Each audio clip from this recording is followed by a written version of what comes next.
to Crazy Lizzy, go for more.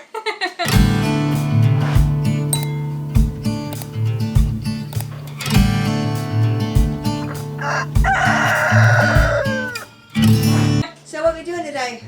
Trimming goat hooves and giving vaccines. Yes. All right. Oh, and talking about confirmation. Yep. Right. Yes. So y'all. So this is our friend, and she knows a whole lot Her more. nickname on this channel is an information person.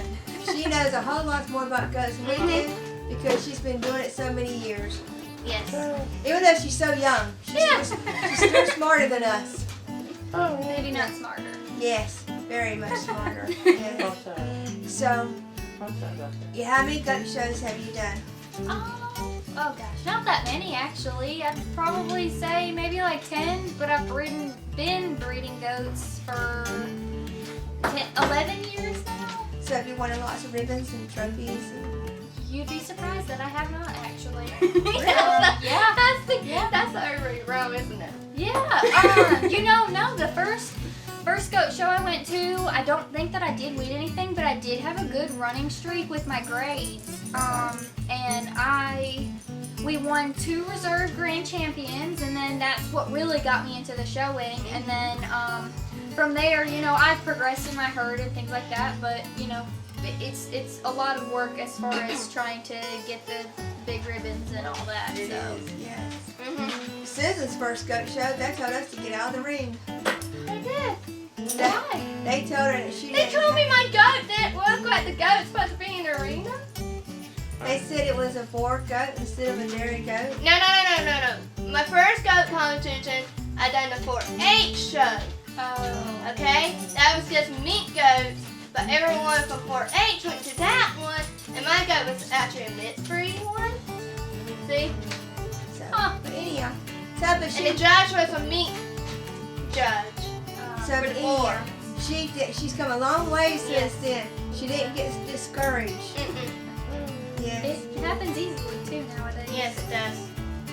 But we met Scott when we was doing 4-H, and she showed her goats, and she helped teach our girls 4-H at goat shows and stuff. So we really appreciate her. Okay, this is Grace. We're giving her CGT shot. She's gonna be a good girl today. Hopefully.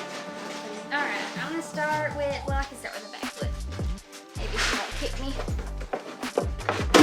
Ooh, okay, just kidding. You never know what kind of mood she's gonna Start be with in. the front foot. Alright, so, stop, you're okay. The best way to explain cutting hooves is to cut off all of this extra and to make the hoof flush straight down. Once we get to this foot, I'll explain how to get that. So I start at the back, at the heel, and you just cut until it comes off. Cut it flush, stop. Sometimes they're a little bit harder and you can't get the inside, which the inside isn't overgrown, so it won't matter much. Just try to get it flat as you can to the rest of the hoof. And then if they've got any extra on the sides, you can round it off. A lot of times I don't because it doesn't bother me. I just let it wear off on its own. To get that part where it's really curled over, you just gotta get your hoof clippers underneath it some and start it. They don't like it because it sort of pinches, but you just gotta get it lifted up and get that first cut. Then you can cut it all the way off. Sometimes it'll still curl over some. The only way to correct that is to continue cutting the hoof, just about once a week or so, but I'm gonna do my best to get it now. So instead of the foot curving, you've now got it just about flat.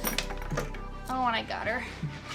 And there is the perfect example of if you go too far, you will make them bleed. As any dog or anything like that, there is a quick, just like our fingernails. As soon as she goes outside and gets some dirt in it, it'll stop bleeding. I guess I'll try the back foot again.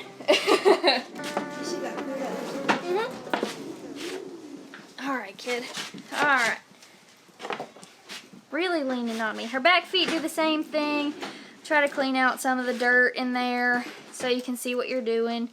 Cut, you know, the back of it. Make it straight. Stop. You're gonna hurt yourself more than me. Scissors are getting dull already.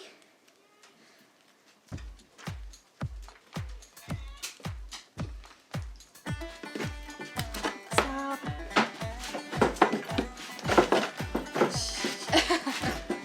You're strong. She is. That's enough. She's always a mess. That's enough.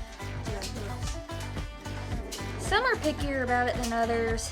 You know, she's had it done enough. She shouldn't even act like that, but she got herself an attitude. Yeah, she does with everything. Yes. Good lord. I don't know that I'll be able to get that one super flat, but we'll try. Stop.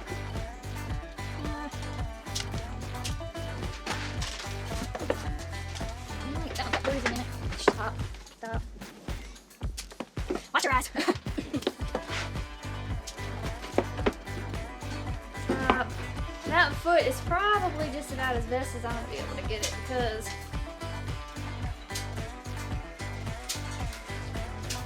some people even, you know, rasp the hoofs down so that it's even smoother. But I don't even do that for the show ring. It's not just for the sad. This lady always has an attitude. She does.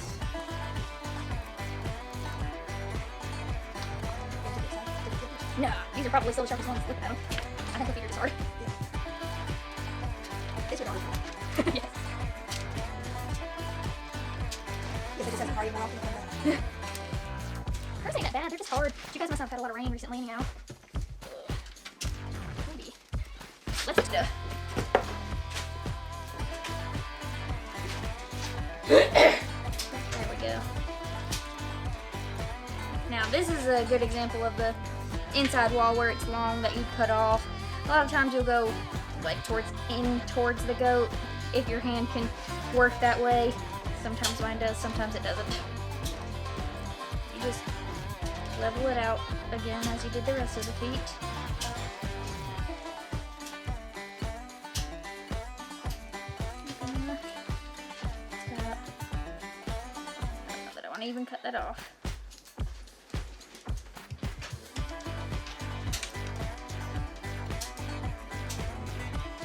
I think if I go any more on that one, I'll probably make that one bleed too.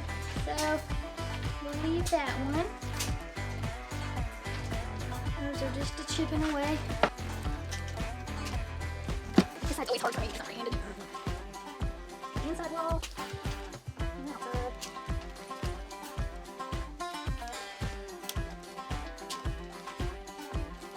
This is what you would rasp off if you did rasp it just to get it smooth, but her feet they're fine and it isn't. It'll grow out and then you can cut it off when you go to cut the feet again the next time. Hold on, I gotta get both hands on this one.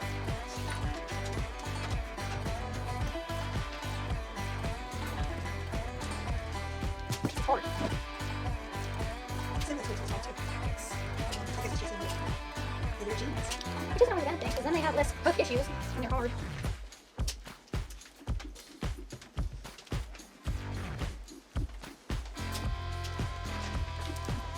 Get it cut off. Just slowly showing you the way. Hold on, I gotta look it up.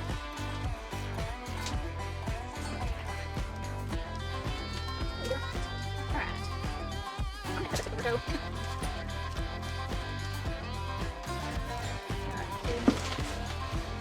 Okay, she's done.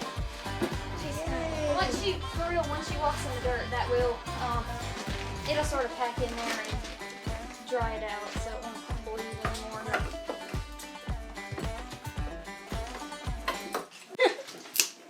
So what all do you run with?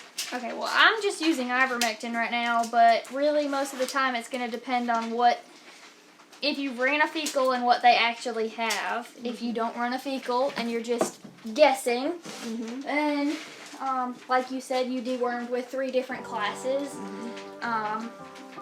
However, I think you probably more have a problem with hookworms, which are also known as large strongyles, instead of, what'd you say, barber pole worms? That's what I had a problem with. I think those are a little bit more prominent than the barber pole worms. I use ivermectin injectably, 1 cc per 10 pounds. It does burn, but I haven't had a problem with my girls. But Well, I haven't had a problem lately either. I think this is about the first time in 2 years we wormed. right. Because we haven't had no problems. But I just, we got a new goat, and I went for sure because he came coughing. Oh, of course. So, and that's why I wanted to make sure I wormed him and everything before, because we got a new goat this year. So, anyhow. And this is Miss Gigi. She's a good girl. Hold on. I love that you said she's a good girl and then she wasn't. I know. Isn't that normal? Alright, she's done. Oh, she's not done. I gotta give her a shot too. And we're also giving a CD&T shot today.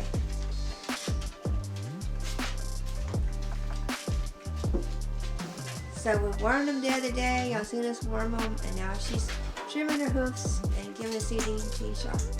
Alright, she's done. Precocious udder is when they're a heavy milker and they get an udder before they're pregnant and have a child. As why I think this one has one, because she hasn't kidded yet, and she has one. So probably she'll milk well. Well, I hope so. Did she have a baby the year before? Did she have a baby the year before? Yeah, she's probably, I'd still say she's precocious even if she had a baby the year before. It just gets big. She is fat. She Yes. is fat. But all Grace's babies are fat. Grace is fat. That's not a bad thing. They're easy keepers. Yes, you're right. All right. Okay. Nasty boy. So the things that I like about him.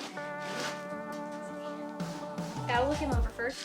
So he just about blends super nice from his neck into his shoulders. He's nice and long body. He's got a third from here, his wither into his chine, from his chine to his loin, and then into his rump. Nice and long, nice and wide. From what I could tell while he was walking, he had decent width between his hocks. Nice rear udder arch. Stop licking me. Rear udder arch. I know he doesn't have an udder, but we'll still call her rear udder arch. He has nice front legs. They're nice and straight. He doesn't have a bend in at the knee. His toes look like they spread a little bit, but I think that's more so because he's trying to fight me. Because you can see in his back legs that they're nice and straight. He's got nice width to his bone. I mean, really, that's about all over to him. The only naivety is his horn. Yes, and you could probably get a little bit wider in his muzzle. So the face is supposed to be the same width from his eyes down his face, and then his nose should be almost the same. It should be a little bit thicker, so you could say he's not quite as strong in his head. But you know, if he gets scored in like linear appraisal or anything, they'd probably score him an acceptable, which I don't have a problem with because I like this style head more than I do big blocky ones. Don't use the bathroom. Oh no! Oh no! Take him! Take him! Go out there! I seen that. Okay, you got my floor now. The dog is just like, what? Okay. Yeah, we're good. I seen that. Okay. I'm on my floor now. No. That's your job. It won't stink that long. No. So, what do you think about our goats overall? I think you have a nice group. I think we've come a long way from where we've started. Everybody's, gaining a little bit of better traits than where we had started Did you give from. me a shot? Okay. Ready? Okay. Please like, please subscribe,